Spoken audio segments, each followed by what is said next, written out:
Hello, नमस्कार, राम राम। आप सभी विद्यार्थियों का आपके अपने विद्या स्थल में स्वागत है। तो उम्मीद करते हैं कि तुम लोग जहाँ भी होगा लाजवाब, शानदार, बेमिसाल, अद्भुत, गजब, मस्त, स्वस्थ, तंदुरुस्त होगा और अपने जीवन में कुछ ना कुछ अच्छा करने का प्रयास करोगा।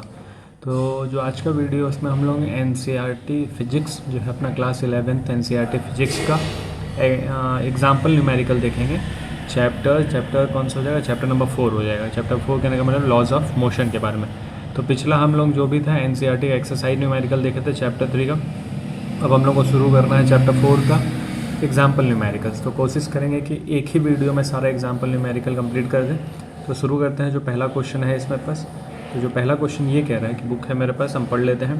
कह रहा है कि an astronaut accidentally get separated out of his small spaceship accelerating in Interstellar space at a constant rate of. तो एक स्पेसशिप है, जैसे ये हो गया स्पेसशिप। इस स्पेसशिप में एक एस्ट्रोनॉट है, ठीक है। अब ये जो एस्ट्रोनॉट है, पहले तो ये जो स्पेसशिप है एक इसका एक्सेलरेशन दे रखा है at a constant rate of, मतलब इसका जो एक्सेलरेशन वो कांस्टेंट और कितना है 100 मीटर पर सेकंड स्क्वायर इस स्पेसशिप का, ठीक है। और इसी के अंदर वो एस्ट्रोनॉट बैठा है। कह रहा है कि ये जो एस्ट्रोनॉट है गलती से बाहर निकल जाता है, एक्सीडेंटली ये बाहर निकल जाता है। तो कह रहा है कि what is the acceleration of the astronaut the instant after he is outside. देखो, जब अंदर है तो ये पूरा स्पेसशिप अगर इतने से एक्सेलरेट कर रहा है तो एस्ट्रोनॉट भी कर रहा होगा उतने से, ठीक है। अगर हम लोग अपने फ्रेम ऑफ रेफरेंस तुम लोग पढ़ा हुआ है, तो फ्रेम ऑफ रेफरेंस अगर देखेंगे हम अपने नज़र से, मेरे नज़र से तुम देखो तो यार नज़र वो आए, वही वाला बात। तो यहाँ अपने नज़र से जब देखेंगे तो ये स्पेसशिप के साथ एस्ट्रोनॉट भी मूव करे तो एक्सेलरेशन उसका इतना है। लेकिन जैसे ये बाहर निकल जाएगा, ये एस्ट्रोनॉट जैसे बाहर निकल गया, मतलब ये यहाँ से यहाँ बाहर जैसे बाहर निकला, तो पूछ रहा है कि what is the acceleration of the astronaut the instant after his outside the spaceship. मतलब इसका एक्सेलरेशन क्या होगा जैसे ही ये बाहर निकलेगा। आगे ब्रैकेट में एक और चीज़ दे रखा, assume that there are no nearby star to exert gravitational force on him. मतलब इसके ऊपर कोई फोर्स नहीं लग रहा। अब देखो, लॉज ऑफ मोशन अगर हम लोग पढ़ रहे हैं तो यहाँ जो मेन फॉर्मूला अपने पास आएगा, फोर्स आएगा, इम्पल्स आएगा। उसके बाद जब सर्कुलर मोशन करते हैं तो कितना मैक्सिमम वेलोसिटी हो सकता है ताकि गाड़ी जो है अपने ट्रैक पे बना रहे। फ्रिक्शन से रिलेटेड बात होगा, static friction, kinetic friction. Kinetic friction मतलब कोई चीज़ अगर मूव करता है तो उसके ऊपर लगने वाला फ्रिक्शन काइनेटिक होता है। जब कोई चीज़ रुका है, बस मूव मतलब रुका हुआ है और हम उस पर फोर्स लगा रहे हैं मूव कराने के लिए, लेकिन वो मूव नहीं कर रहा, तो उस समय उसके ऊपर स्टैटिक फ्रिक्शन लगा हुआ है। फिर नॉर्मल आता है, फ्री बॉडी डायग्राम आता है। तो ये सब चीज़ इसमें आता है, और ये सब चीज़ जब पता रहेगा तभी ये सब कुछ समझ आना है न्यूमेरिकल में, तो कुछ हवा नहीं लग रहा है, ठीक है। तो हम क्या बात करें कि जैसे ये बाहर निकला है तो इसके ऊपर जो लगने वाला फोर्स है वो कितना है? 0, क्योंकि क्वेश्चन में क्या बोल रहा है कि कोई भी ग्रेविटेशनल फील्ड नहीं है, यहाँ पे कोई स्टार नहीं है जो इस पर ग्रेविटेशनल फोर्स लगाएगा, ठीक है। तो इसके ऊपर लगने वाला फोर्स कितना है? 0। तो M A is equals to 0। तो यहाँ से एक्सेलरेशन का भी वैल्यू कितना आ जाएगा? 0। तो कुल मिला के जैसे वो बाहर निकलेगा स्पेसशिप से, जैसे बाहर निकलेगा तो उसके ऊपर लगने वाला फोर्स कोई है ही नहीं। तो जब लगने वाला फोर्स कुछ नहीं है तो उसका एक्सेलरेशन कितना हो जाएगा? 0। इसी चीज़ को शब्दों में लिखा हुआ है, तो शब्दों में भी लिख सकते हैं, लेकिन हम लोग ऐसे मैथमेटिकली भी कर दिए हैं, ठीक है। तो शब्दों में भी लिख सकते हैं, बाहर लगने वाला कोई फोर्स नहीं है, मतलब ये F0 हम कहाँ से लिए, क्योंकि बाहर लगने वाला कोई फोर्स नहीं है, ठीक है। बाकी सॉल्व करके आ गया अपने पास। अब चलते हैं सेकंड क्वेश्चन पे। तो अब है अपने पास सेकंड क्वेश्चन। सेकंड क्वेश्चन ये कह रहा है कि a bullet of mass 0.04 kg। तो यहाँ जो जो दे रखा वो लिख ले रहे हैं। फिर आगे कह रहा है moving with the speed of, तो वेलोसिटी दे रखा 90 मीटर पर सेकेंड, ठीक। Enter a heavy wooden block and is stopped after a distance of 60 centimetre. कहने का मतलब क्या हो गया कि एक ब्लॉक है, ठीक है। कुछ ऐसा बना देते हैं, कोशिश करते हैं। ये हो गया, ये एक वुडन ब्लॉक है, ठीक है। थोड़ा इसको ऐसे लंबा ले लेते हैं। अब इस वुडन ब्लॉक में एक बुलेट जा रहा है। बुलेट को बना लेते हैं, जैसे मान लो ये हो गया आपके पास बुलेट। रॉयल एनफील्ड ने बुलेट, बंदूक वाला गोली। तो ये बुलेट जा रहा है। बुलेट का जो मास है वो ये है, बुलेट का जो वेलोसिटी वो ये है। अब कह रहा है कि ब्लॉक के अंदर एंटर कर रहा है। तो ब्लॉक के अंदर जब एंटर कर रहा है तो एंटर करने के बाद वो जितना मूव कर दे रहा है, वो कितना मूव कर रहा है? 60 सेंटीमीटर। मतलब यहाँ तक मूव किया। कुछ लंबाई होगा ब्लॉक का, हमको नहीं पता, लेकिन हमको ये जरूर पता है कि वो ब्लॉक के अंदर कितना मूव कर रहा है। Stopped after distance of 60 centimetre, मतलब ब्लॉक के अंदर 60 सेंटीमीटर मूव करके वो रुक गया। तो रुक गया तो फाइनल वेलोसिटी कितना हो जाएगा? 0। इतना क्लियर है। फाइनल वेलोसिटी अगर 0 है तो ये क्या है अपने पास? Initial velocity. ये भी समझ आ गया होगा। ये अपने पास u, और यहाँ पे आ गया अपने पास v इज इक्वल्स टू 0। कोई दिक्कत? हमको क्या पता चल रहा है, यहाँ से इतना मास है, इतना एक्सेलरेशन है, इतना डिस्टेंस ट्रैवल किया, फाइनल वेलोसिटी 0 हो गया। तो हमको निकालना है क्या? What is the average resistive force. तो हम लोग को निकालना है फोर्स। कौन सा फोर्स? रेजिस्टिव, मतलब ये फोर्स इसको रोकने का काम कर रहा है ना, इसलिए उसको रेजिस्टिव फोर्स बोल रहे हैं। Exerted by the block on the bullet, मतलब ब्लॉक उस बुलेट पे कितना लगा। फोर्स का जनरल फॉर्मूला क्या जानते हैं हम लोग? F is equals to ma। हम लोग को फोर्स निकालना है। मास मालूम है क्या? मास मालूम है। एसेलरेशन मालूम है क्या? उस बुलेट का एसेलरेशन, तो एसेलरेट नहीं हो रहा होगा, डी एसेलरेट हो रहा होगा। तो डी एसेलरेट अगर हो रहा होगा तो माइनस में आना चाहिए आंसर, क्योंकि भाई वो रुक रहा है, और रुक रहा है तो मतलब माइनस में जा रहा है, डी एसेलरेट हो रहा है वो। तो हम लोग ए निकाल लें। अब ए कैसे निकालेंगे? तो ए के लिए देख लेते क्या कर सकते हैं हम लोग। तो हम लोग के पास u है, v है, और एक तरह से डिस्टेंस है। तो हम लोग इस्तेमाल कर रहे हैं V square is equals to U square plus 2s। v कितना? 0। u कितना? 90 मीटर पर सेकेंड का स्क्वायर प्लस 2as। अब a को हम नेगेटिव यहाँ लिख सकते, चाहे यहाँ लिख सकते, कहीं भी लिख सकते, कोई समस्या नहीं है। तो a को हम a ही लिख रहे हैं और s को हम लिख रहे हैं 60 अपॉन में 100। ठीक है, तो ये आ जाएगा 0.6 से इसको मल्टीप्लाई करेंगे तो ये आ जाएगा 90 इंटू 90 प्लस 1.2 a, और यहाँ पे 0। तो कुल मिला के यहाँ पे a जो आएगा कुछ नेगेटिव में आएगा, और वो आ रहा है -6750 आ रहा है। ठीक है, मीटर पर सेकेंड स्क्वायर। ये हम बुक से देख के सॉल्व कर लें, बाकी सॉल्व करेंगे तो इतना ही आएगा। 9 9 81, और 81 को 1.2 से डिवाइड करेंगे तो कुछ इतना ही आएगा। सॉल्व कर सकता है तुम लोग। ठीक है, ये आ गया एसेलरेशन, और यह आया एसेलरेशन नेगेटिव में। नेगेटिव कहने का मतलब ये क्या हो रहा है? डी एसेलरेट हो रहा है। अब ए का वैल्यू हम लोग यहाँ रख दें, तो जो ए का वैल्यू यहाँ पे रखे हमने पे अपने क्या मिलेगा, तो इसको थोड़ा सा जगह बना दें यहाँ पे। तो मल्टीप्लाई नेगेटिव में 6750, तो कुल मिला के हो जाएगा 0.4 इंटू 675, और ये माइनस में है। ठीक है, इक्वल्स टू, अब मल्टीप्लाई कर लेंगे तो अपने पास आंसर आ जाएगा, और जो भी आएगा वो तुम्हारे हवाले। तो कुल मिला के रेजिस्टिव फोर्स आ गया, और रेजिस्टिव फोर्स किस में है? नेगेटिव में। नेगेटिव में ही आना चाहिए, क्योंकि ये रेजिस्टेंस एक तरह से बता रहा है। ठीक है, अब हम लोग चलते हैं अगले क्वेश्चन पे। तो ये भी हो गया अपना। तो अब अपने पास है क्वेश्चन नंबर 3। क्वेश्चन नंबर 3 ये कह रहा है कि the motion of a particle of mass m is describe. Motion मतलब पोजीशन, ये मोशन के लिए इक्वेशन दे रखा है। क्या दे रखा है?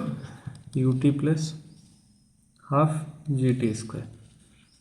ठीक है, अब कह रहे हैं कि find the force acting on the particle. तो अपने को निकालना है फोर्स कितना होगा पार्टिकल पे। तो अगर हम लोग को फोर्स निकालना, तो फोर्स का फॉर्मूला क्या होता है? ma। ठीक है, तो सबसे पहले तो एक्सेलरेशन होना चाहिए, मास होना चाहिए, और इसमें कह रहा है कि मास कितना दे रखा? m। The motion of particle of mass m। Question में मास दे रखा m। तो अगर हम लोग फोर्स के बारे में बात कर लें तो F इज इक्वल्स टू क्या होता है? ma। मास अपने को m ही दे रखा है, हम लोग को क्या निकालना पड़ेगा? एक्सेलरेशन निकालना पड़ेगा। वैल्यू पुट करेंगे तो फिर सॉल्व हो जाएगा। अब एक्सेलरेशन कैसे निकलेगा? तो ये जो चीज़ है एक तरह से कहीं ना कहीं अपने को पोजीशन दे रखा है, और अगर ये पोजीशन दे रखा है क्योंकि मोशन कर रहा है, तो पोजीशन के बारे में बताएगा ना। जब rate of change of position को ही हम लोग बोलते हैं वेलोसिटी, और जब कभी पोजीशन चेंज होता है तभी तो मोशन होता है। तो ये अपने पास पोजीशन का इक्वेशन है। तो यहाँ से हम लोग क्या निकाल सकते हैं? वेलोसिटी।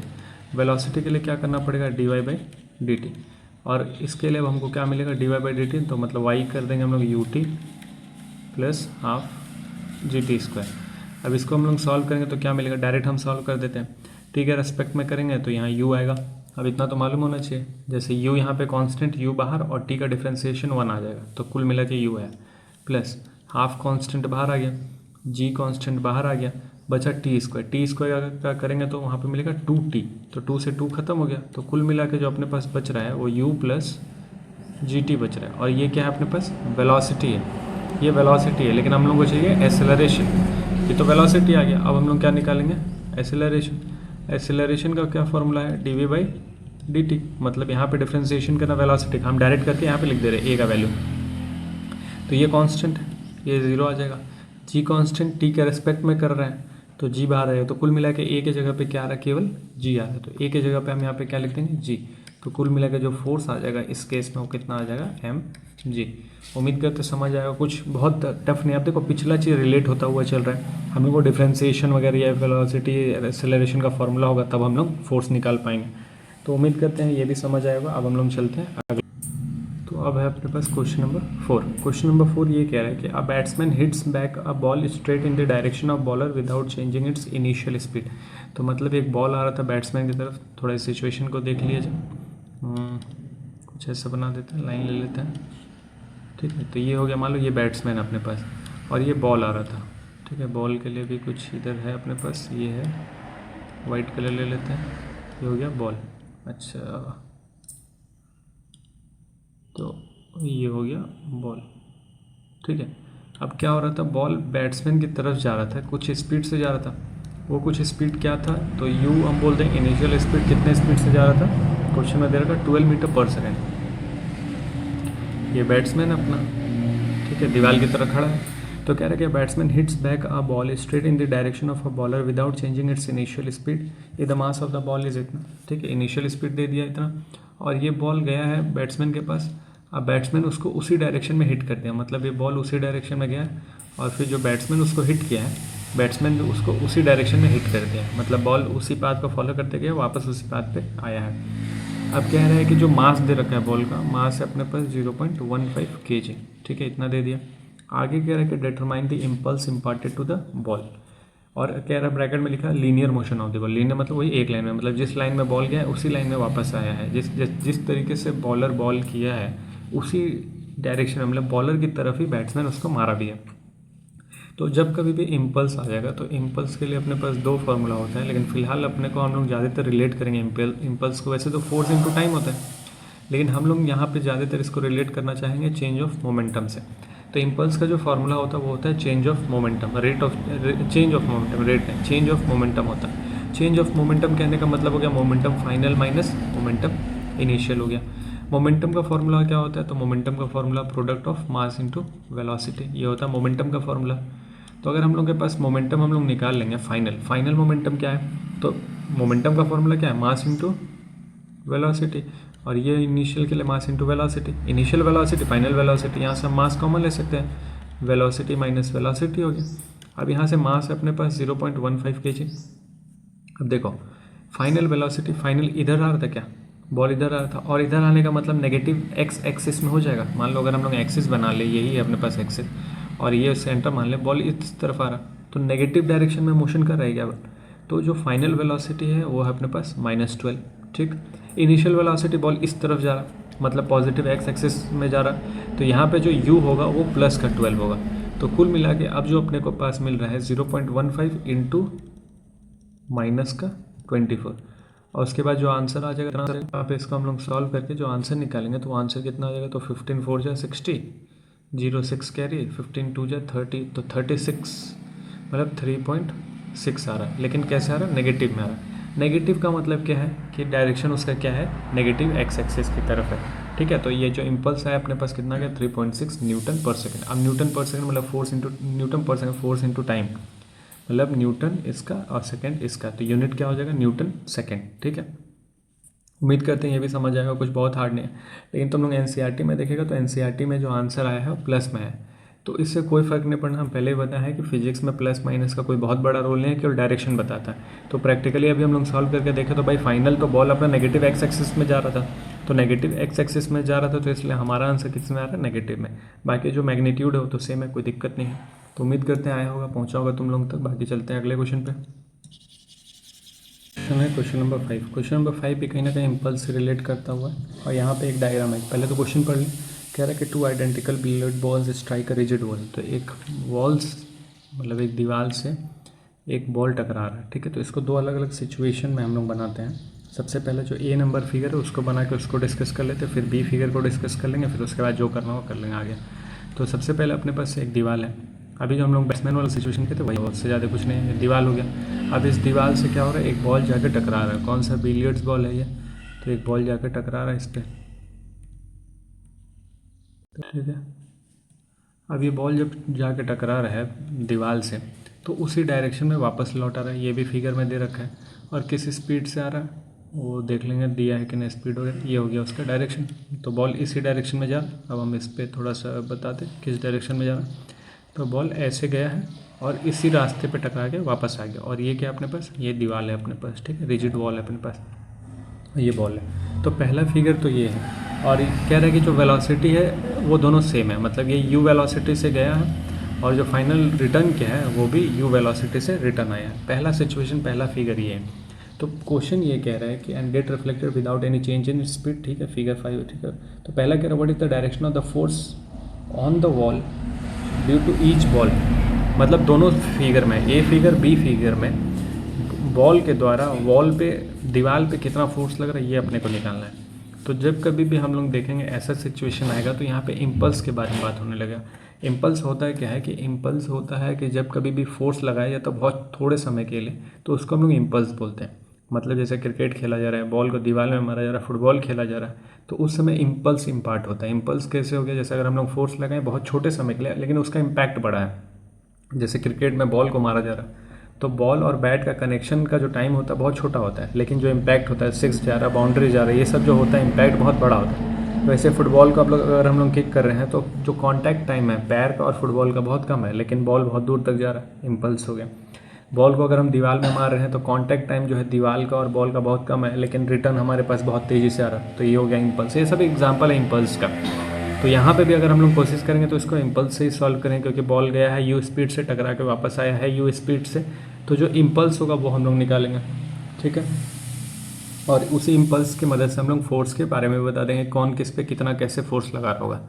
तो सबसे पहले अगर हम लोग बात कर ले, ए फिगर को हम लोग सॉल्व कर रहे हैं, ए फिगर को सॉल्व कर रहे हैं। ठीक है, निकालना तो दोनों के लिए इम्पल्स है, हम लोग ए फिगर का पहला पार्ट इम्पल्स सॉल्व कर रहे हैं। तो हम लोग को निकालना है यहाँ पे इम्पल्स। इम्पल्स का फॉर्मूला अभी क्या देखे थे, rate change of momentum. Change of momentum कहने का मतलब P final minus P initial, और P final minus P initial कहने का मतलब क्या है, mass into velocity minus mass into velocity. अब देखो फाइनल, फाइनल मतलब बॉल इस तरफ आ रहा, मतलब नेगेटिव की तरफ जा रहा, तो जो वेलोसिटी होगा, जैसे हम इसको v1 और इसको v2 बोल देते हैं। ठीक है, समझने में आसान होगा। तो m तो m ही रहेगा, बॉल का जो मास है वो तो m ही है। ठीक है, लेकिन जो वेलोसिटी है, फाइनल वेलोसिटी, इसको हम यहाँ पे थोड़ा फाइनल ही लिख देते तो ठीक रहेगा, फाइनल वेलोसिटी, और ये हो जाएगा इनिशियल वेलोसिटी। फाइनल वेलोसिटी जो है नेगेटिव एक्स एक्सिस की तरफ है, तो यहाँ पे जो फाइनल वेलोसिटी हो जाएगा गिवन फिगर के अकॉर्डिंग माइनस यू हो जाएगा, क्योंकि इस डायरेक्शन में, फिर माइनस m, और इनिशियल वेलोसिटी जो हो जाएगा वो इनिशियल वेलोसिटी ये है अपने पास, तो इनिशियल वेलोसिटी को u ले लेंगे। थोड़ा पेन का कलर चेंज कर देते हैं, नहीं तो यहाँ पे हम ले लेते हैं इस कलर से, जो पता चलेगा माइनस ऑफ u। फिर अगर हम लोग ले लें इसके लिए बात कर लें तो मिलेगा अपने को minus of M U. Initial इस डायरेक्शन में जा रहा था तो पॉजिटिव, ये इस डायरेक्शन में है तो नेगेटिव, तो कुल मिला के minus of M U, minus of M U, तो कुल मिला के आ गया अपने पास माइनस ऑफ 2 एम यू। ये आ गया अपने पास इम्पल्स। ठीक है, लेकिन ये जो इम्पल्स हम लोग ले आए हैं केवल एक्स एक्सिस के लिए ले आए हैं, इसको हम लोग को वाई एक्सिस के लिए भी देखना होगा। तो यहाँ तो वाई एक्सिस है नहीं, तो ये जो इम्पल्स था इसको हम बोलते हैं एक्स एक्सिस के लिए। तो यहाँ जो इम्पल्स आएगा वाई एक्सिस के लिए वो कितना आ जाएगा, 0, क्योंकि वाई एक्सिस का कोई लेना ही देना नहीं। अब वाई हम क्यों बता रहे हैं, क्योंकि जो फिगर नंबर बी है उसमें किसी एंगल पे बॉल आ रहा, तो जब कभी भी किसी एंगल पे बॉल आएगा तो वहाँ पे एक्स एक्सिस भी होगा, वाई एक्सिस भी होगा। ठीक है, वेक्टर को रिजॉल्व करके। तो यहाँ पे कोई एक्सिस वाई एक्सिस है ही नहीं, यहाँ सिंपल एक ही एक्सिस था, लीनियर मोशन था। तो एक्स के लिए जो मोमेंटम आ गया अपने, इम्पल्स आ गया अपने पास, वही आ गया एक्स के लिए। और सिमिलरली वाई के लिए हम बोल देंगे तो वाई के लिए कितना आ जाएगा, 0 आ जाएगा। तो उम्मीद करते हैं ए का केवल ये पार्ट समझ आया होगा। अब यही पार्ट हमको बी में भी निकालना, मतलब इम्पल्स निकालना बी वाले फिगर के लिए है, पहला ही क्वेश्चन है। ठीक है, इसलिए जो है अपने पास पहला ही क्वेश्चन है, 5वें का फर्स्ट क्वेश्चन है, नामकरण कर रहे हैं, ये 5वें का फर्स्ट क्वेश्चन है। फर्स्ट में भी 2 फिगर है, तो ये अभी हम ए फिगर को सॉल्व किया। अब हम चलते हैं बी फिगर को सॉल्व करने के लिए, तब तक इसको साइड कर दे थोड़ा सा। देख लें इसमें का बी वाला फिगर, मतलब 5वें का फर्स्ट क्वेश्चन ही सॉल्व करें, लेकिन अब कौन से फिगर के बारे में बात करें, बी फिगर के बारे में बात करें।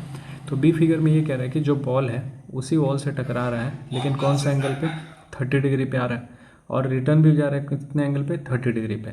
तो जब बॉल किसी एंगल पे किसी दीवार से या किसी रिजिड बॉडी से टकराता है तो हम उसको रिजॉल्व करते हैं। ये यहाँ पे आ रहा था यू वेलोसिटी से, तो अगर हम इसको रिजॉल्व करने जाएंगे तो 2 कंपोनेंट मिलेगा। एक कंपोनेंट मिलेगा ये अपने पास, ठीक है, और यहाँ पे जो एंगल बनेगा वो कितना बन रहेगा, 30 डिग्री, क्योंकि पैरेलल लाइन के कोरस्पॉन्डिंग एंगल प्रॉपर्टी से। एक वेक्टर मिलेगा ये अपने पास। ठीक है, तो अब ये जब u वेलोसिटी से जा रहा था, इसको हम रिजॉल्व करेंगे 2 पार्ट में। तो यहाँ मिलेगा अपने को u cos 30 और यहाँ मिलेगा अपने को u sin 30। ठीक है, क्योंकि एंगल अपने पास कितना है, 30 डिग्री। सेम कहानी अगर नीचे वाले बॉल के लिए बात कर लें, हम लोग नीचे वाला बॉल भी जा रहा है ऐसे टकराने के बाद, तो इसको भी अगर हम लोग रिजॉल्व करेंगे तो 2 कंपोनेंट मिलेगा। एक यहाँ पे हम ऐसे पैरेलल लाइन ड्रॉ कर लें तो ये एंगल बनेगा 30 डिग्री, और अगर ये एंगल 30 डिग्री है तो यहाँ मिलेगा अपने को u cos 30 डिग्री, और नीचे की तरफ मिल जाएगा, क्योंकि दोनों के बीच में 90 का एंगल बनता है, यहाँ मिल जाएगा u sin 30 डिग्री। तो जब इतना कर पाएंगे तभी इस क्वेश्चन को सॉल्व कर पाएंगे, नहीं तो फिर सोचना भी नहीं इस क्वेश्चन को सॉल्व करने के बारे में। तो रिजॉल्व करना आना चाहिए। रिजॉल्व करके हम लोगों को सारा वेलोसिटी मिल गया एक्स और वाई डायरेक्शन में। इसीलिए पिछले वाले क्वेश्चन में हम लोग वाई एक्सिस पे भी इम्पल्स निकाले थे, क्योंकि वहाँ पे यहाँ पे वाई एक्सिस में इम्पल्स दिख रहा है। तो अब हम लोग निकाले इम्पल्स पहले एक्स एक्सिस के लिए। फार्मूला वही है, momentum final minus momentum initial. Momentum का फार्मूला क्या है, फाइनल माइनस इनिशियल। अब वैल्यू पुट किया जाए सारा जो अपने पास है, तो m के जगह पे m ही रह जाएगा, क्योंकि मास ऑफ बॉल m है। फाइनल वेलोसिटी क्या है अपने पास, तो देखो अभी हम लोग बात करें कौन सा एक्सिस के लिए, x के लिए। तो x में अपने पास जो है वो ये है और ये है, यही दोनों है x में। हम लोग बात करें फाइनल, फाइनल मतलब बॉल इधर जा रहा है, इधर मतलब नेगेटिव में जा रहा है क्या, तो नेगेटिव में जा रहा है, तो मतलब क्या लिख देंगे, minus of u cos 30 degree, फिर माइनस ये हो गया m। इनिशियल वेलोसिटी ये है उसका, और ये पॉजिटिव में जा रहा है, तो इसको हम लोग लिखेंगे u cos 30 डिग्री।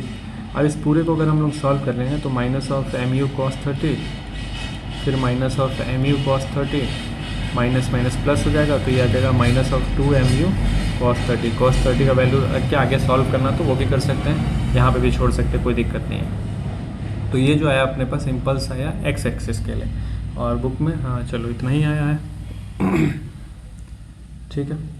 तो ये अपने पास इम्पल्स है एक्स एक्सिस के लिए। ऐसे हम लोग इम्पल्स निकालेंगे वाई एक्सिस के लिए। सिमिलरली इसी तरीके से इम्पल्स बात कर लें वाई एक्सिस के लिए, तो यहीं पे लिख देते हैं कहीं, यहाँ हम लोग निकालेंगे वाई एक्सिस के लिए। बात वही होगा, momentum final minus momentum initial. अब देखो वाई एक्सिस के लिए अगर हम लोग बात करेंगे तो ये है वाई, ये है वाई। फॉर्मूला क्या है, फाइनल माइनस है, फाइनल ये है और फाइनल ये नीचे की तरफ है, तो क्या लिखेंगे, डायरेक्ट हम लिख रहे हैं माइनस ऑफ mu sin 30 लिख देंगे क्या, ये फाइनल माइनस, ये भी क्या है नीचे की तरफ है, तो ये भी माइनस में होगा। तो माइनस तो बीच में ऑलरेडी है, और जो बचा हुआ पार्ट है उसको भी माइनस में लिखेंगे, तो माइनस माइनस ये क्या हो जाएगा प्लस, और प्लस mu sin 30 डिग्री। अब माइनस प्लस ये कितना आ जाएगा, ज़ीरो। देखो पिछले वाले में क्या था, मतलब जो ए फिगर था उसमें वाई एक्सिस में कोई वेलोसिटी था ही ना, इसलिए वो ज़ीरो हो रहा था।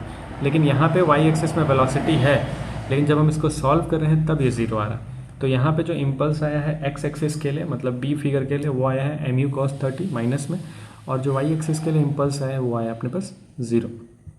तो अभी अपने पास पहला क्वेश्चन सॉल्व होने के कगार पे है। अब क्या होगा, जैसे बॉल जब इस पर टकरा रहा होगा तो बॉल जो है दीवार पे फोर्स लगा रहा होगा, और जब ये इसको वापस उस डायरेक्शन में भेज रहा है तो दीवार बॉल पे फोर्स लगा रहा है। समझ आया बात, जैसे हुआ क्या, बॉल जा रहा है, बॉल जब टकराया तो बॉल दीवार पे फोर्स लगाया या बॉल दीवार पे इम्पल्स लगाया, कितना, इतना हम बोल दें।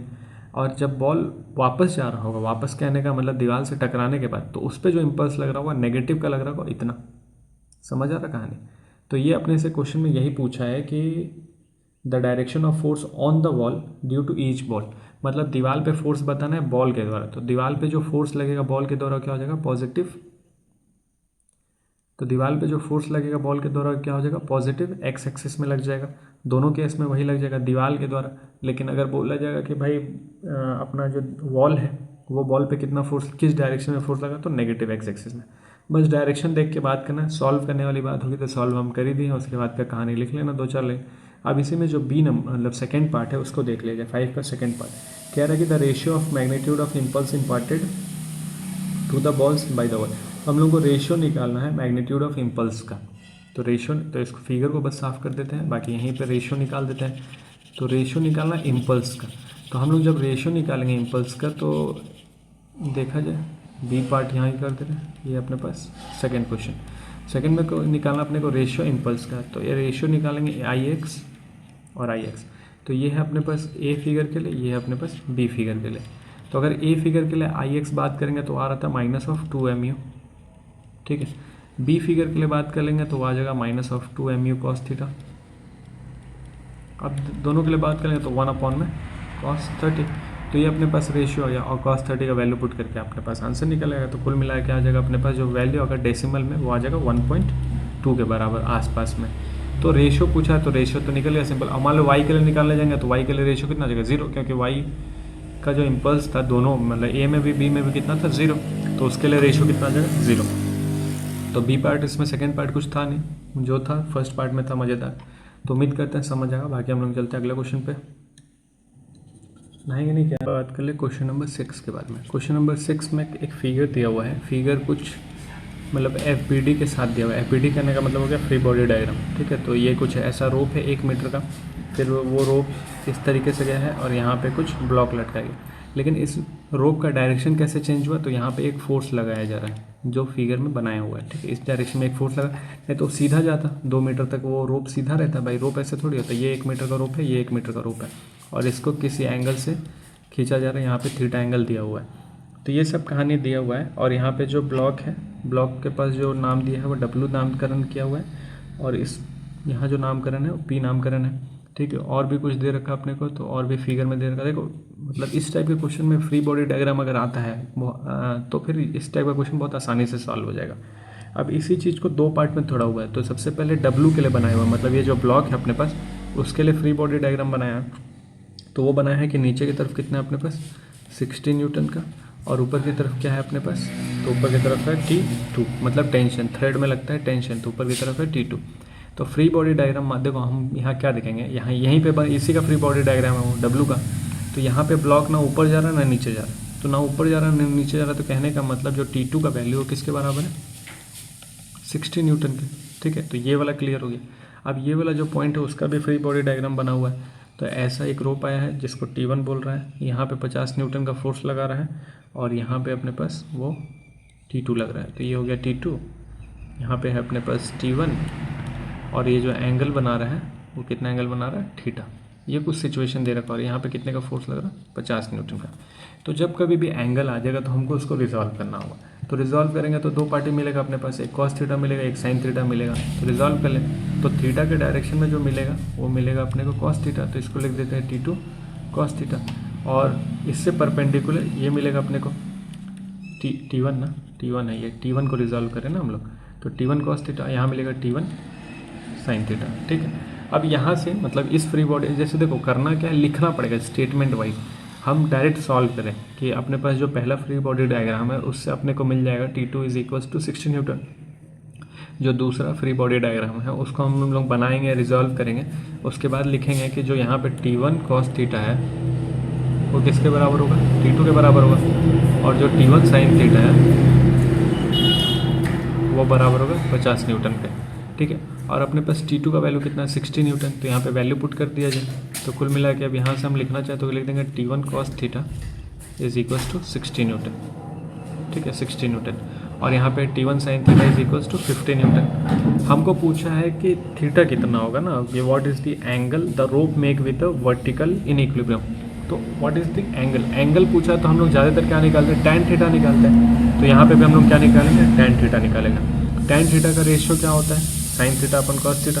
तो कुल मिला के अगर ये इक्वेशन 1 है और ये इक्वेशन 2 है और हमको tan थीटा निकालना है तो हम ये बोल सकते हैं क्या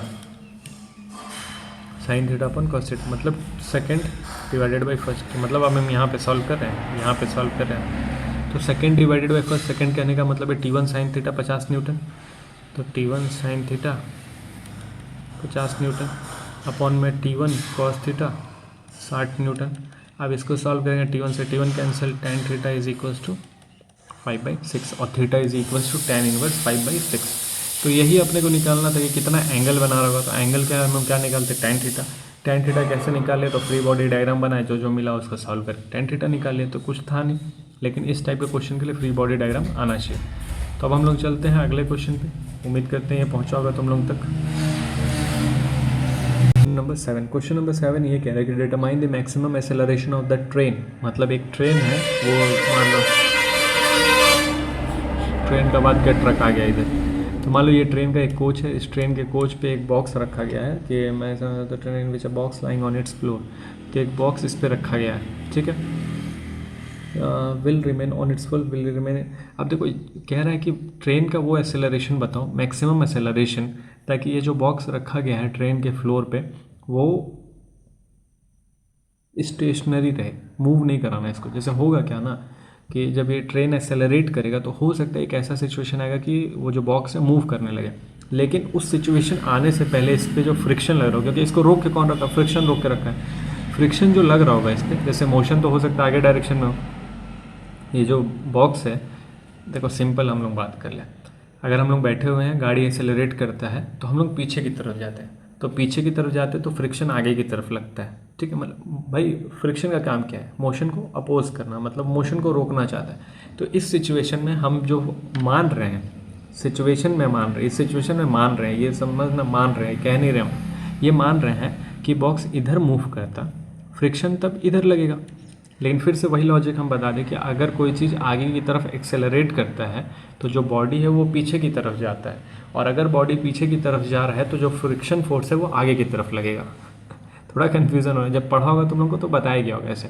हम यहाँ पे बस ऐसा समझ रहे, मान रहे हैं कि ये बॉक्स इस तरफ जा रहा है, तो अगर बॉक्स इस तरफ जा रहा है तो फ्रिक्शन इस डायरेक्शन में लगेगा।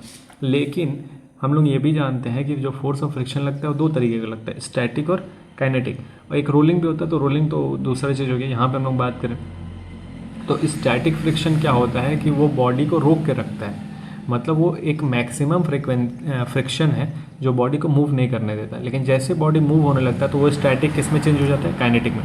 अब देखो, जब कभी भी तुम लोग खड़े गाड़ी को धक्का कभी दिया होगा, कभी एक्सपीरियंस करना कि गाड़ी रुका हुआ है, उसको हमको धक्का मारना है। ठीक है, गाड़ी मतलब 4 व्हीलर के बारे में, हेवी गाड़ी के बारे में बात करें, उसको धक्का मारना है। तो अगर हम लोग जिस समय ताकत लगा रहे होंगे धक्का मारने के लिए, तो जो ताकत लगा रहे हैं वो ज़्यादा लगा रहे होंगे। ठीक है, लेकिन जैसे गाड़ी मूव कर जाएगा तो जो हम लोग को ताकत लगाना होगा थोड़ा कम लगाना होगा। कभी एक बार करके देखना, एक्सपीरियंस होगा। तो ऐसा क्यों होता है? क्योंकि जब हम लोग धक्का लगा रहे हैं उस गाड़ी को तो उसके ऊपर जो फ्रिक्शन एक्ट कर रहा है वो होता है स्टैटिक फ्रिक्शन। ठीक, अब स्टैटिक फ्रिक्शन क्या होता है? अपना वैल्यू चेंज कर सकता है, वो घट सकता है, बढ़ सकता है। जैसे जैसे हम फोर्स बढ़ाएंगे ना तो हो सकता है स्टैटिक फ्रिक्शन का वैल्यू बढ़ रहा होगा। स्टैटिक फ्रिक्शन बढ़ते बढ़ते अपने मैक्सिमम वैल्यू तक चल जाएगा।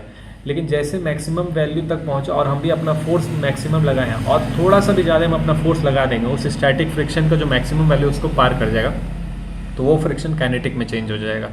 तो जब कभी भी कोई बॉडी रेस्ट में है और उसके ऊपर हम फोर्स लगा रहे हैं तो उसके ऊपर लगने वाला जो फ्रिक्शन है वो है स्टैटिक फ्रिक्शन। लग रहा है फ्रिक्शन, मूव नहीं कर रहा वो बॉडी, लेकिन फिर भी उसके ऊपर फ्रिक्शन लग रहा है क्योंकि उसके मोशन को रोकने के लिए कोई है नीचे, तो उस फ्रिक्शन को हम लोग बोलते हैं स्टैटिक फ्रिक्शन। लेकिन जैसे वो बॉडी मूव करने लगेगा तो उसके ऊपर जो लगने वाला फ्रिक्शन होगा वो हो जाएगा काइनेटिक फ्रिक्शन। तो यहाँ पे हम लोग को बताना है कि इसको मूव नहीं कराना है। तो मूव नहीं कराना तो इसके ऊपर कौन सा फ्रिक्शन लग रहा होगा? Static friction. और स्टैटिक फ्रिक्शन को हम लोग को बात करना है, मैक्सिमम रिलेट करते हैं, तो स्टैटिक फ्रिक्शन को म्यू मतलब फ्रीक्वेंसी एस से लिखा जाता है। और इसका जो वैल्यू हो जाएगा, जैसे कहने का मतलब सबसे पहले हम इसको, हाँ इसी को बता दें, स्टैटिक फ्रिक्शन का जो वैल्यू हम लोग लिखते हैं ग्रेटर देन, वैसे तो इक्वल्स टू करके भी लिख सकते हैं, लेकिन ग्रेटर देन इक्वल्स टू करके, लेस देन इक्वल्स टू करके हम लोग लिखते हैं म्यू एस। और म्यू एस कहने का मतलब क्या है? कोफिशिएंट ऑफ स्टैटिक फ्रिक्शन, और ये है अपने पास नॉर्मल। ये हो गया स्टैटिक फ्रिक्शन का वैल्यू। ठीक है, अब इसके ऊपर ये जो बॉक्स है ये कहीं ना कहीं इस पूरे कोच के साथ मूव कर रहा होगा, तो इसके ऊपर जो लगने वाला फोर्स हो जाएगा वो क्या हो जाएगा? F = ma। तो यहाँ पे अगर हम लोग बात कर लेंगे तो जो अपना ये फोर्स है और जो अपना स्टैटिक फ्रिक्शन है दोनों इक्वल होना चाहिए, क्योंकि जो बॉडी मूव कर रहा है उसके ऊपर जो लगने वाला फोर्स है वो ma है, और उसी फोर्स का तो बराबरी कर रहा है स्टैटिक फ्रिक्शन। समझ आ रहा बात? अभी जो हम बात किए कि किसी चीज़ को धक्का देना हम लोग को, और कोई चीज़ रुका हो, धक्का दे रहे हैं हम लोग लेकिन वो बॉडी रुका है, मूव नहीं कर रहा, तो हमारा जो फोर्स लग रहा है और जो स्टैटिक फ्रिक्शन का फोर्स है दोनों इक्वल है, तभी तो मूव नहीं कर रहा ना। मैक्सिमम वैल्यू तक अटेंड करेगा तो मतलब दोनों इक्वल होगा। तो कुल मिला के यहाँ पर अगर हम लोग बात करना चाहें तो ये जो अपने पास फोर्स है और ये जो अपने पास स्टैटिक फ्रिक्शन है दोनों इक्वल होना चाहिए। तो अगर दोनों इक्वल होना चाहिए, ये इक्वेशन 1 ये इक्वेशन 2, सिंस F = Fs, तो F = Fs कहने का मतलब F = ma, Fs कहने का मतलब क्या हो जाएगा अपने पास? Mu S N. लेकिन यहाँ पे भी जो रिलेशन हम लोग लेंगे ग्रेटर देन इक्वल्स टू, क्योंकि अपने को मैक्सिमम एक्सेलरेशन बताना है। तो अगर मैक्सिमम एक्सेलरेशन बताना है तो एक्सेलरेशन का वैल्यू फाइंड करना अपने को। अब देखो यहाँ पे सॉल्व कर ले, एम ए और ए मैक्स कर देते हैं। म्यू एस कहने का मतलब हो गया coefficient of static friction, N कहने का मतलब एन मतलब इसके ऊपर नॉर्मल, और नॉर्मल मतलब क्या लग रहा होगा? एम जी लग रहा होगा। तो ये हो गया एम जी, एम से एम कैंसिल। अब यहाँ से हम लोग को निकालना ए मैक्स का वैल्यू, तो वो हो जाएगा म्यू एस और इंटू जी। अब म्यू एस कितना दे रखा? कोफिशिएंट ऑफ स्टैटिक फ्रिक्शन दे रखा 0.15, और जी बोला है 10 लेने का, तो कुल मिला के कितना आ जाएगा? 1.5। ये है मैक्सिमम एक्सेलरेशन जिस पे बॉडी स्टेशनरी रहेगा, लेकिन इससे ज़्यादा एक्सेलरेट हो जाएगा तो वो काइनेटिक फ्रिक्शन में चेंज होकर बॉडी मूव करने लगेगा। तो उम्मीद करते हैं ये समझ आया होगा कि स्टैटिक फ्रिक्शन को अगर हम लोग को लिखना है तो हम लोग क्या लिखते हैं? Less than equals to mu S है, इक्वल्स टू भी इक्वेट कर सकते हैं, लेकिन हम लोग जनरली लेंगे क्योंकि मैक्सिमम वैल्यू के बारे में बात करता है। तो जो तो ये जो मैक्सिमम वैल्यू के लिए बात करता है, तो जो हम लोग लेंगे लेस देन इक्वल्स टू लेके सॉल्व करेंगे। बाकी यहाँ पे जो लगने वाला फोर्स है एम ए हो जाएगा, दोनों को इक्वेट करके हम लोग सॉल्व कर सकते हैं। तो ये था अपने पास क्वेश्चन नंबर 7। इसी तरीके का हल्का फुल्का है क्वेश्चन नंबर 8, उसको भी देख लीजिए। इसको साफ करते हैं। मेरे पास है क्वेश्चन नंबर 8। क्वेश्चन नंबर 8 में कुछ कह रहा है कि सी फिगर 5.11। तो फिगर 5.11 में मतलब एक इंक्लाइंड प्लेन है, इंक्लाइंड प्लेन के ऊपर एक बॉक्स रखा हुआ है, ठीक है। अब कह रहा है कि a mass of 4 kg rest on a horizontal plane. मतलब सबसे पहले ये कहाँ पे था, हॉरिजेंटल प्लेन पे था। मान लो ऐसे था ये हॉरिजेंटल प्लेन, इसके ऊपर एक बॉक्स को रखा गया था, ठीक है। एक और बार फिगर थोड़ा सा बना दे अच्छे से।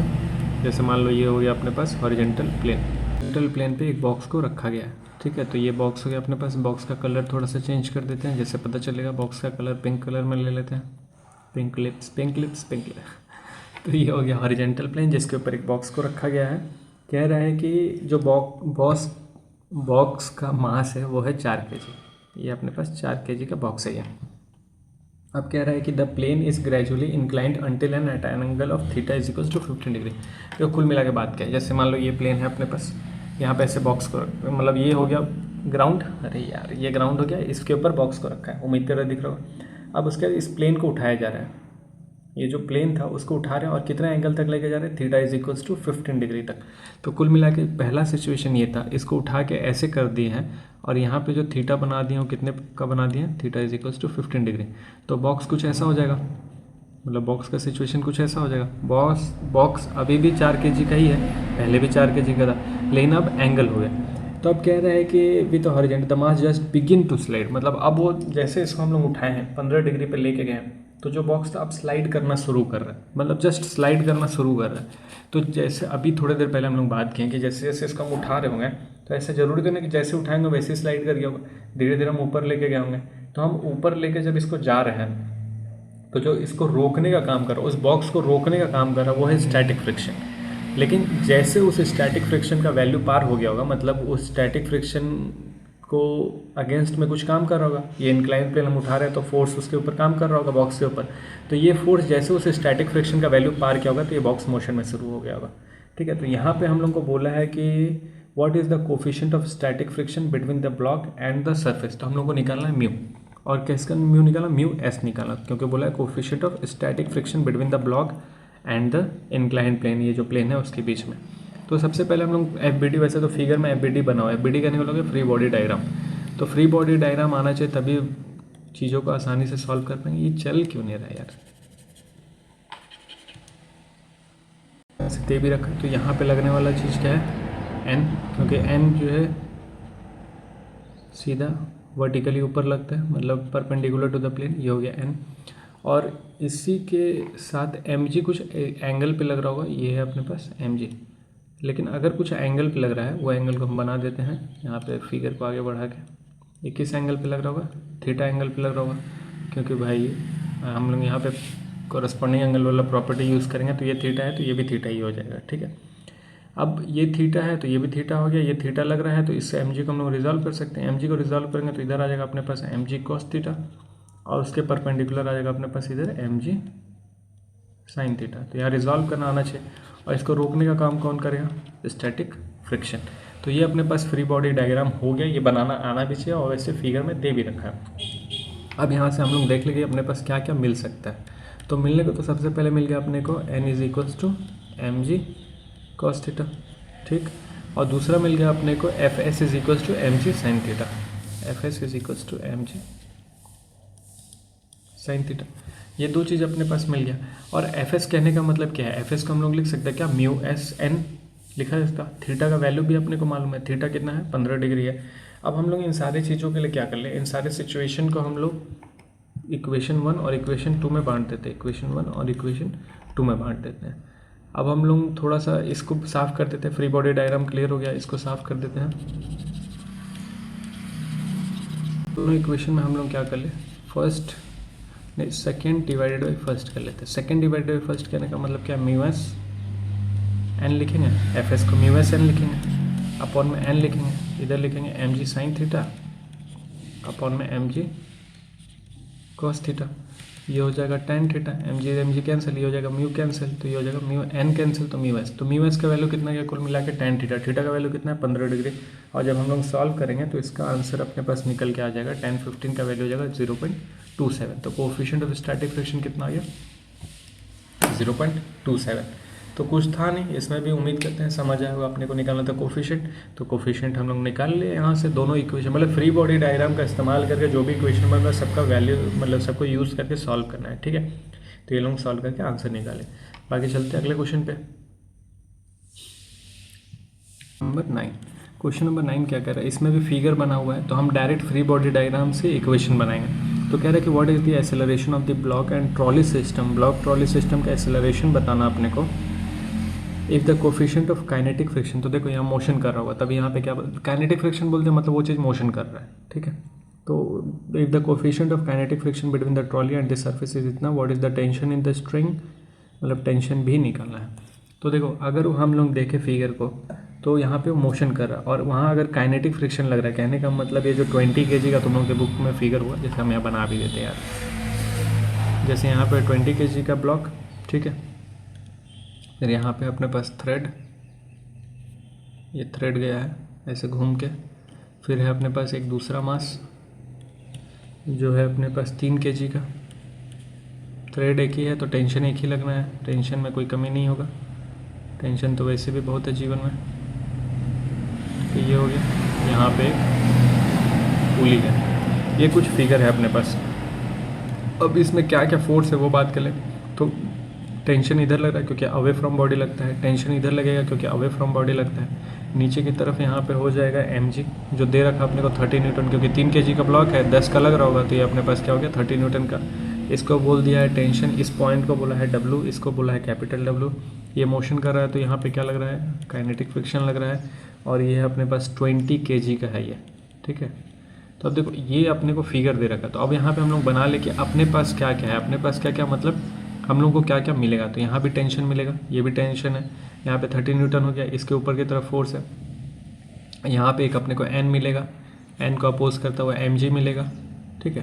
तो ये सब अपने पास फ्री बॉडी डायग्राम में हो, और ये मोशन कर रहा है तो मोशन कर रहा है, तो हम लोग अगर बात करना चाहें फ्रॉम फ्री बॉडी डायग्राम, तो सबसे पहला चीज़ अपने पास निकल के आएगा t is equals to 30 newton, मतलब ये t और ये t। लेकिन ये बात यहाँ पे गलत हो जाएगा, क्यों गलत हो, क्योंकि मोशन कर रहा है। ये तब सही होता जब रुका हुआ होता, मतलब ऊपर वाला फोर्स नीचे वाला फोर्स बराबर होता है। लेकिन ये जो सारा सिस्टम है ये इस तरफ मोशन कर रहा है, तो जब सारा सिस्टम इधर मोशन कर रहा है, ये नीचे की तरफ मोशन कर रहा है, तो मोशन कर रहा है तो इन दोनों फोर्स में कोई एक ज़्यादा होगा, तो नीचे ही वाला ज़्यादा होगा। तो यहाँ पे अगर हम लोग बात करें पहले सिचुएशन के लिए, तो फॉर्मूला तो होता है F is equals to m। हम इस सिचुएशन के लिए बात करें, मतलब ये जो W पॉइंट है उसके लिए बात कर रहे हैं, यहाँ लिख देंगे from free body diagram of W, small w।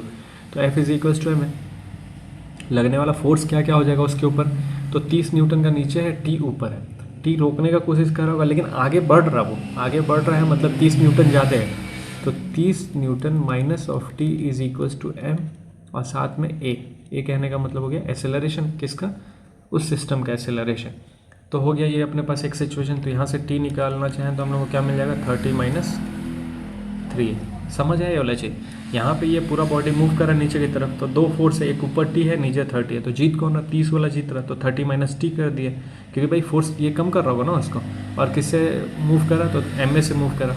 Same अब दूसरा सिचुएशन बना ले हम लोग, तो जो दूसरा सिचुएशन मिलेगा इसके लिए, अब यहाँ पे हम लोग बात कर लेंगे, तो ये आगे की तरफ मूव कर रहा, तो T जीत रहा है, इसको कम कर रहा होगा, तो यहाँ पे भी F is equals to m होगा, लेकिन यहाँ पे T जीत रहा होगा, minus of force of friction, कौन सा, काइनेटिक वाला, इज इक्वल्स टू m। समझ आया। T कहने का मतलब क्या है, तो T पता नहीं अपने को, तो m कहने का मतलब 20 है, A है, और फोर्स ऑफ फ्रिक्शन को उधर लेके जाएंगे तो हो जाएगा प्लस का म्यू n, और ये कौन सा, म्यू k हो जाएगा। अब हम लोगों को क्या मालूम है कि काइनेटिक फोर्स ऑफ फ्रिक्शन जो दे रखा है, कोफिशिएंट जो दे रखा है वो 0.04 दे रखा है, मतलब म्यू का वैल्यू दे रखा है 0.04, तो यहाँ हो जाएगा 20a प्लस 0.04, n कहने का मतलब हो जाएगा mg, n is equals to mg, m है अपने पास 20, g है अपने पास 10। इस पूरे को सॉल्व कर लेंगे तो 00 से पॉइंट खत्म, वो हो जाए 8, तो 20a प्लस 8 आ जाएगा ये। तो एक इक्वेशन ये है अपने पास, एक इक्वेशन ये है अपने पास, और दोनों t है, दोनों t से इक्वेट करता हुआ है, तो यहाँ से जब दोनों को इक्वेट कर लेंगे फ्रॉम फर्स्ट एंड सेकेंड, तो अपने को जो ए का वैल्यू मिल जाएगा वो कितना मिल जाएगा, तो हम डायरेक्ट सॉल्व करके बता दे रहे हैं। यहाँ पे लिख देते हैं, पेन का colour change, from first and second, from first and second. तो एक है 30 - 3 है, एक है अपने पास 20 a + 8, तो परिवार मिलन करेंगे तो 23 है, ये इधर जाएगा तो माइनस होकर 22 आ जाएगा। तो ए का वैल्यू कुल मिला के आ रहा 22/23, तो 0 पॉइंट समथिंग आ जाएगा, तो 0.96 बुक के अकॉर्डिंग 0.96। और ए का वैल्यू हम लोग किसी इक्वेशन में रख देंगे तो टी निकल के आ जाएगा। तो हमको यही तो पूछा था कि एसेलरेशन क्या हो जाएगा पूरे सिस्टम का, तो बता दिया एसेलरेशन क्या हो जाएगा, और पूछा था टेंशन क्या हो जाएगा। तो ए का वैल्यू अगर हम लोग किसी इक्वेशन में रख देंगे तो टेंशन भी निकल के आ जाएगा। उम्मीद करते हैं समझ आएगा, कुछ नहीं था, फ्री बॉडी डायग्राम आएगा तो बहुत आसानी से सॉल्व हो जाएगा। अब हम लोग चलते हैं अगले क्वेश्चन पे, नंबर 10 पे। क्वेश्चन नंबर 10 ये कह रहा है कि cyclist speeding at 18 km/h on a level road takes a 7 circular, मतलब सीधे रोड पे वो 18 km/h के स्पीड से चल रहा है। उसके बाद एक टर्न लेता है, सर्कुलर टर्न लेता है। तो यहाँ पे सर्कुलर मोशन तुम लोग पढ़ा होगा इस चैप्टर में भी, तो सर्कुलर मोशन में पूरा इसमें तो काफ़ी अच्छे से पढ़ाया गया होगा, बताया गया होगा कि टर्न लेते हैं तो कितना एंगल बेंड करना चाहिए ताकि हम गिरेंगे नहीं, या फिर इसमें मौत का कुआं भी तुम लोग पढ़ा होगा कि जो मौत का कुआं होता है कितना एंगल पे होना चाहिए कि जो गाड़ी है, जो कार है, जो बाइक है वो अपने पाथ पे बना रहे, उससे गिरे ना। तो ये सारा चीज़ पढ़ा होगा इसमें तुम लोग। तो उसी पे बेस्ड अब सारा क्वेश्चन अपने पास शायद 10, 11, 12 वाला। तो 10 ये कह रहा है कि मतलब साइक्लिस्ट है जो 18 km/h के स्पीड से चल रहा है और वो टर्न लेता है, एक सर्कुलर टर्न लेता है जो इसका रेडियस कितना है 3 मीटर का है, लेकिन वो अपना स्पीड कम नहीं कर रहा। तो कह रहा है कि जो कोफिशिएंट है स्टैटिक फ्रिक्शन वो भी दे रखा है। तो बोल रहा है कि will the cyclist slip will taking the, मतलब पूछ रहा है कि क्या साइक्लिस्ट गिरेगा कि नहीं गिरेगा, क्योंकि स्पीड में अगर हम लोग टर्न लेते हैं तो डिपेंड करता है कि हम लोग कितना एंगल बेंड कर रहे हैं। अगर एंगल अपना सही बेंड कर रहे हैं हम लोग तो नहीं गिरेंगे, लेकिन अगर एंगल में कुछ फर्क आता है तो हो सकता है हम लोग गिर जाए, स्पीड को कम करना पड़ेगा। ये सारा सिचुएशन पड़ा होगा। तो अपने पास जो मैक्सिमम स्पीड का वेलोसिटी, मतलब मैक्सिमम वेलोसिटी का कंडीशन आता है कि हम लोग स्लिप ना करें, मान लो टायर जो है स्लिप ना करें, उसका फॉर्मूला होता है v = μs/r। लेकिन यहाँ हम लोग इक्वल्स टू नहीं लगाएंगे। इक्वल्स टू क्यों नहीं लगाएंगे, क्योंकि हम लोग को मैक्सिमम के बारे में बात करना, तो लेस देन इक्वल्स टू लगाएंगे हम लोग। मतलब जो वेलोसिटी हो सकता है वो इससे कम हो या इसके बराबर हो। इक्वल्स टू का मतलब इतना मैक्सिमम वेलोसिटी के बारे में बात करना, लेकिन उसका वेलोसिटी अगर इस गिवन वैल्यू, मतलब ये जो अपने पास है, इससे कम आए या इसके बराबर आएगा तो वो गिरेगा नहीं, अगर उससे ज़्यादा आएगा तो वो गिर जाएगा। तो उम्मीद करते हैं कि जब तुम लोग इसको सॉल्व करेगा तो आंसर मिल जाएगा। तो इसको सॉल्व करके देखना, आंसर मिल जाएगा। क्वेश्चन था डायरेक्ट फार्मूला बेस्ड था, उसमें अपने को वेलोसिटी निकालना था कि कितने से, तो वो वैल्यू प्लेस करके सॉल्व करना, क्योंकि सारा चीज़ यही हुआ था। अब हम लोग चलते हैं अगले क्वेश्चन पे। क्वेश्चन नंबर 11 ये कह रहा है कि circular race track of radius 300 meter is banked at an angle of 15 degree. मतलब रेस ट्रैक है जो कुछ इस तरीके से, और वो कितना एंगल से, जैसे मान लो ये हो गया प्लेन और ये हो गया रेस ट्रैक, तो ये जो एंगल बन रहा हो 15 डिग्री का एंगल, मतलब ऐसे कुछ झुका हुआ है 15 डिग्री एंगल पे। कह रहा है कि coefficient of friction between the wheels of a race car and the road, वो भी दे दिया अपने को। तो दो चीज़ पूछा इसमें, बोला optimum speed of the race और मैक्सिमम परमिसिबल स्पीड। तो जब कभी भी ऑप्टिमम स्पीड बोला है और मैक्सिमम स्पीड बोला है तो हम इसको डिनोट कर दे रहे VO से, इसको डिनोट कर दे रहे Vmax से। ठीक है, तो पहला सिचुएशन में निकालना अपने को ऑप्टिमम स्पीड, उसका फॉर्मूला ये होता है, मतलब V² करके लिखते हैं हम लोग, V² = R कैपिटल R मतलब रेडियस, G मतलब acceleration due to gravity, tan theta मतलब किस एंगल पे बैंक है। तो यहाँ से अगर ऑप्टिमम स्पीड निकालना तो √ में RG tan थीटा। देखो सारा फॉर्मूला बेस्ड है, फॉर्मूला मालूम है तो वैल्यू पुट करो, आंसर निकलता जाएगा। तो ये अपने पास है ऑप्टिमम स्पीड का फॉर्मूला। इसी हिसाब किताब में जो मैक्सिमम स्पीड का फॉर्मूला है बैंक्ड रोड के लिए, वो क्या था कि कितने एंगल से झुका जाए, इसका पहले वाला क्वेश्चन। इसमें है कि एंगल जो रास्ता बनाया जा रहा है कितना बैंक बनाया जाए, कितना एंगल से रास्ते को बनाया जाए। तो मैक्सिमम स्पीड यहाँ पर अगर निकालना हो तो इसका फॉर्मूला होता है capital RG μs plus tan theta upon में 1 - μs tan थीटा। ये भी स्क्वायर, जैसे ये स्क्वायर में था ना, ये भी स्क्वायर में होता। फिर जब स्क्वायर को हम लोग इधर भेजेंगे तो वो √ हो जाएगा। तो यहाँ पे जो मैक्सिमम हो जाएगा √ capital RG μs plus tan theta upon में 1 - μs tan थीटा। और सारा वैल्यू है अपने पास, रेडियस दे रखा है, G मालूम है अपने को, म्यू मालूम है अपने को, थीटा मालूम है अपने को, सारा वैल्यू मालूम है, सब सारा वैल्यू मालूम है। तो बस सॉल्व करना है तुम लोगों को, मतलब वैल्यू पुट करना है, सॉल्व करना है। हम ये बता दे रहे कौन सा फॉर्मूला कैसे कहाँ इस्तेमाल हो रहा है। ठीक है, तो अब हम लोग चलते हैं अगले क्वेश्चन पे। 5.15 a wooden block of mass 2 kg rest on a soft horizontal floor, मतलब एक ब्लॉक को रखा गया हॉरिजेंटल फ्लोर पे, इसका मास है 2 kg का। When an iron cylinder of mass 25 kg, मतलब इस 2 kg पे, अब दूसरा सिचुएशन ये है कि 2 kg का इसके ऊपर एक आयरन सिलेंडर रख दिया जा रहा है, ठीक है, और वो आयरन सिलेंडर जब रख दे रहे हैं, ये है 25 kg का, ये है अपने पास 2 kg का। तो अब ये जो 2 kg का ब्लॉक है, 2 kg का जो वुडन ब्लॉक है, वो धीरे धीरे the floor yields steadily and the block and the cylinder together go down, मतलब ये पूरा सिस्टम ही धीरे धीरे नीचे जा रहा है। जब किसी भारी चीज़ को उसके ऊपर रख दिया गया तो पूरा सिस्टम ही धीरे धीरे नीचे जाने लगा है। तो कह रहा है कि together with an acceleration of, अब जब ये नीचे जा रहा है तो उस समय इसका एक्सेलरेशन कितना है, 0.1 मीटर पर सेकेंड स्क्वायर। कह रहा है what is the action of the block on the floor, मतलब ये जो ब्लॉक है फ्लोर पे क्या एक्शन लगा रहा होगा बिफोर एंड आफ्टर, मतलब इस सिचुएशन में भी बताना, इस सिचुएशन बताना। तो इसको हम लोग बोल देते ए पार्ट, ये वाला जो है अपने पास, इसको बोल देते ए सिचुएशन, इसको बोल देते बी सिचुएशन। तो अगर हम लोग ए सिचुएशन के लिए सॉल्व करके देखेंगे तो ए सिचुएशन के लिए क्या मिलेगा, तो यहाँ पे सीधा तो हम लोग बात कर लेंगे एक्शन रिएक्शन वाला, ऊपर लग रहा होगा या नीचे लग रहा होगा एन जी, और दोनों यहाँ पे आपस में इक्वल होगा, तो यहाँ हो जाएगा N is equal to M G. M कहने का मतलब 2, जी कहने का मतलब 10, तो यहाँ पे जो रिएक्शन फोर्स आ गया वो कितना आ गया, 20 न्यूटन का। तो पहले सिचुएशन के लिए रिएक्शन फोर्स 20 न्यूटन का हो गया। लेकिन जैसे दूसरे सिचुएशन में हम लोग पहुँचेंगे तो दूसरे सिचुएशन में यहाँ पे फोर्स लगने लगा, क्योंकि ये पूरा सिस्टम ही मूव करने लगा। तो अब हम लोग बात कर लेते हैं दूसरे सिचुएशन, कहने का मतलब बी पार्ट के लिए। तो यहाँ पे फोर्स लग रहा, फोर्स के लिए हम लोग क्या बात करेंगे, एम ए, फोर्स का general formula mass into acceleration. लेकिन यहाँ पे हम लोग बात करेंगे तो जो लगने वाला फोर्स है वो कैसा है, तो ये पूरा सिस्टम नीचे की तरफ मूव कर रहा है और बदले में रिएक्शन ऊपर की तरफ मूव कर रहा होगा। तो जब नीचे की तरफ ये पूरा मूव कर रहा है तो F is equal to M A होता है, इतना अपने को मालूम है जनरल फार्मूला। और ये पूरा सिस्टम नीचे की तरफ मूव कर रहा है, बदले में रिएक्शन ऊपर की तरफ लग रहा हो। तो जो रिएक्शन होता है, मतलब अगर हम इस पूरे को एक पूरा सिस्टम मान लें तो ये हो गया अपने पास रिएक्शन, ये हो गया अपने पास एम जी। तो यहाँ पे जो मास है अपने पास, वो मास क्या हो जाएगा, 27 होगा क्या, क्योंकि 25 kg का सिलेंडर ब्लॉक है और 2 kg का ये मास वाला ब्लॉक है। तो टोटल जो अपने पास मास हो जाएगा वो 27 हो जाएगा, साथ में जो जी हो जाएगा कितना हो जाएगा, 10 हो जाएगा। तो कुल मिला के यहाँ जो नीचे की तरफ है वो कितना है, 270 न्यूटन का फोर्स नीचे की तरफ। लेकिन अगर ये नीचे की तरफ 270 न्यूटन का लग रहा है तो ये पूरा सिस्टम जो है एक्सेलरेट कर रहा है। तो एक्सेलरेशन अगर हम लोग यहाँ पे बात करना चाहें तो कैसे हो जाएगा, तो देखो 2 फोर्स है, एक नीचे की तरफ एक ऊपर की तरफ। मोशन किधर हो रहा है, नीचे की तरफ, तो मतलब नीचे वाला जो फोर्स है वो जीत रहा है। तो नीचे वाला फोर्स अगर जीत रहा है तो कहने का मतलब ये 270 जीत रहा होगा। और किसके अपोजिट जीत रहा है, ये नॉर्मल के अपोजिट ही तो जीत रहा है। कहने का मतलब यही सिचुएशन तो बात करें, इस सिचुएशन में नॉर्मल लग रहा है 270, ऊपर लग रहा है एन, लेकिन ये पूरा चीज़ नीचे की तरफ मूव कर रहा है। तो नीचे की तरफ अगर मूव कर रहा है तो इन दोनों फोर्स में जीत कौन रहा है, 270 वाला। अब जो जीत ये रहा तो उसमें उसको हम लोग नॉर्मल को माइनस कर दें, इज इक्वल्स टू एम है। एम कहने का मतलब 27, एक्सेलरेशन कहने का मतलब 0.1। अब यहाँ से हम लोग एन निकालना चाहें तो 2.7 माइनस कर देंगे तो 267.9 आएगा क्या, 267.3, 8 हो जाएगा, हाँ 267.3 एन आ जाएगा यहाँ पे। तो यहाँ पे जो नॉर्मल रिएक्शन फोर्स आ गया 267.3 आ गया, और यही निकालना था, इसका आगे कुछ करना नहीं था, एक्शन रिएक्शन वाला प्रॉब्लम था। फिर से वही बात करें, बॉडी डायग्राम आता है, फ्री बॉडी डायग्राम आता है तो बहुत आसान है, क्योंकि हम देखेंगे ना कौन कैसे किधर मूव कर रहा है, किस पे कितना फोर्स लग रहा है, तो उन सब चीज़ों से सॉल्व करके निकाल सकते हैं हम लोग। बाकी उम्मीद करते हैं कि जितना क्वेश्चन हम लोग किए हैं सब समझ आएगा, बहुत हार्ड नहीं था।